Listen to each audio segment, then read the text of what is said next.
Yes, there's another question here. This is related to the hadith of Ali radiallahu anhu in the battlefield. How do we remain steadfast in the face of our enemy whom openly mocked our Prophet sallallahu alaihi wasallam? This question is from a sister. Okay, that's a very good question. What do we do when somebody insults our Prophet sallallahu alaihi wasallam? The first time it happened to me, I was at George Mason University giving a speech. After the speech, one came up to me. He's not Muslim.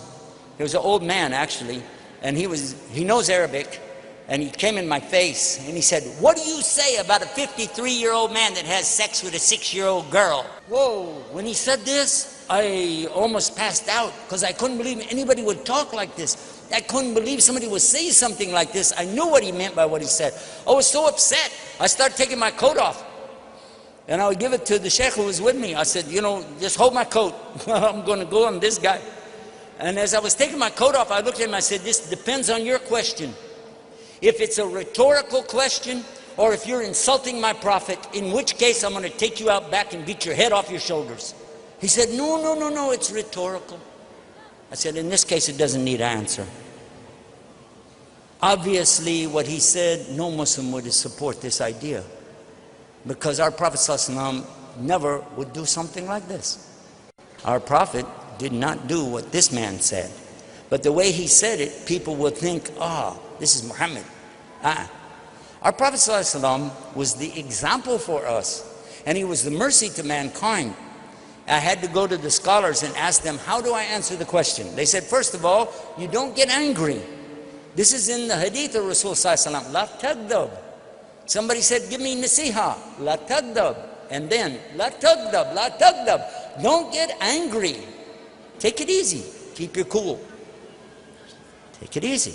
Second thing is, when you don't know, just say, I don't know. But be kind to them. Maybe they will listen to the answer. So the next time, I saw the same guy again. I'm ready.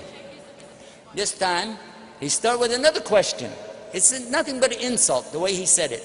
But this time, I said, thank you for asking me about my religion. He went, huh? He didn't expect that. He thinks I'm going to get angry. Not now. I know we shouldn't do that. Thank you for asking me about my religion. And then, say this. As a Muslim, I cannot lie. As a Muslim, I cannot lie. If I lie, I can go to hell. And if I don't tell the truth, if I make a mistake, you can check it out anyway, because everything in Islam is preserved 100%. Mia mia. The Quran and the Sunnah, we still have it today as we had it centuries ago. So it's there. So it's easy. We can find the answer. But by the way, and here it comes. Are you listening? If, while you are listening to my answer, you like the answer so much that you say, that's better than what I have, are you going to be ready to make a move to something better? He said, yeah. And then I began to give the answer. First of all, the hadiths are in Bukhari, and it's two. One, it says Aisha's 6 years old, and her mother, listen to the hadith, her mother comes to her and takes her into the house. She's playing in the dirt.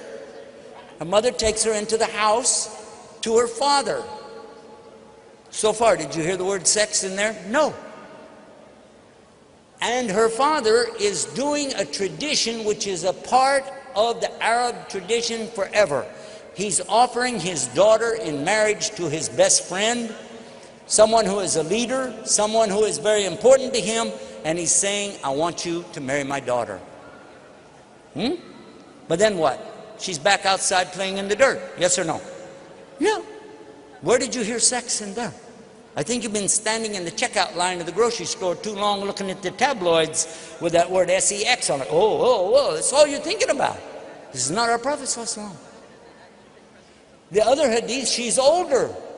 The mother's taken to the father's offering her in marriage. And look what it said in the Quran in chapter 4, verse 19. Very clear, it tells, O you who believe, you cannot inherit women against their will. In order for a woman to get married, she has to be old enough to know what's going on and understand it, and old enough to have children. Otherwise, she can't get married. It's not a legal marriage in Islam. Yes or no?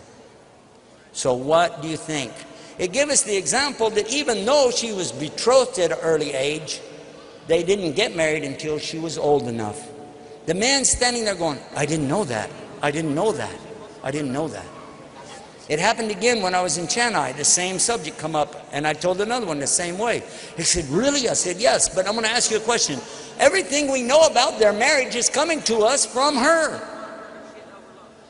Read what she said and think, out of 2,200 sayings or hadith from her, roughly 2,200, she is saying only what? The best things about her husband, Muhammad sallallahu alaihi wasallam. Yes or no?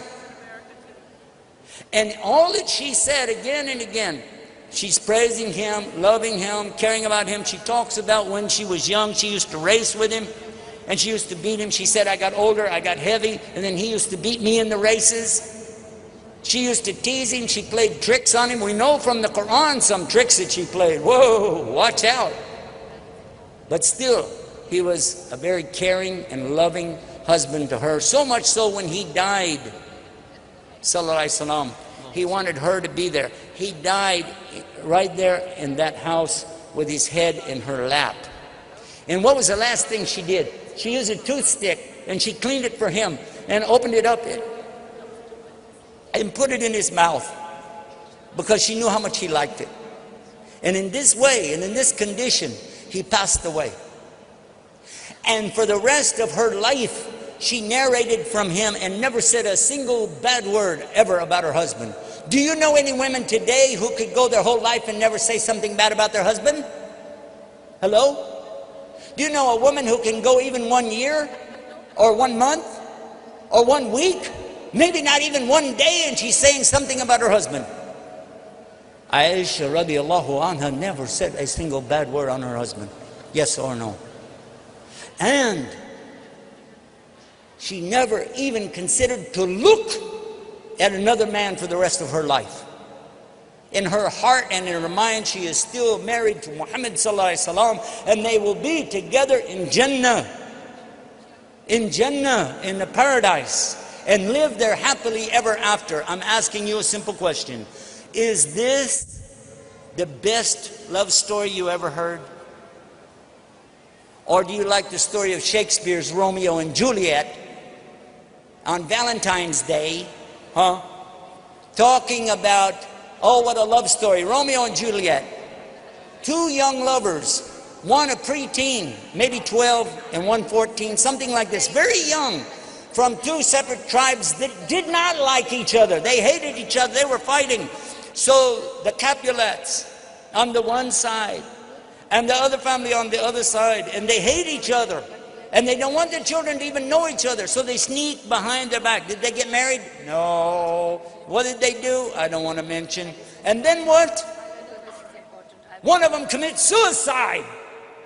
And then the other one commits suicide. According to the Jewish religion, Christian religion, and Islam, they go to hell. Compare that to the story of Muhammad and Aisha. And tell me what you think is really the story of romance. And he said, Ashhadu wa la ilaha illallah, Ashhadu Muhammad Rasulullah. MashaAllah. Just remember this. No matter how harsh the questions come, you have a responsibility to present Islam in the best way. Don't try to be Ahmed Deedat, or don't try to be Zakir Naik, don't try to be Yusuf Estes. Be you. Be yourself as the best Muslim you can be. Wallahi. And I don't like to say wallahi because I'm not Arab anyway, but when I say this, I really mean I wish all of us would just use what Allah gave us and be the best Muslim you can be. This would destroy shaitan on this planet. He wouldn't have a chance. May Allah guide us. Ameen.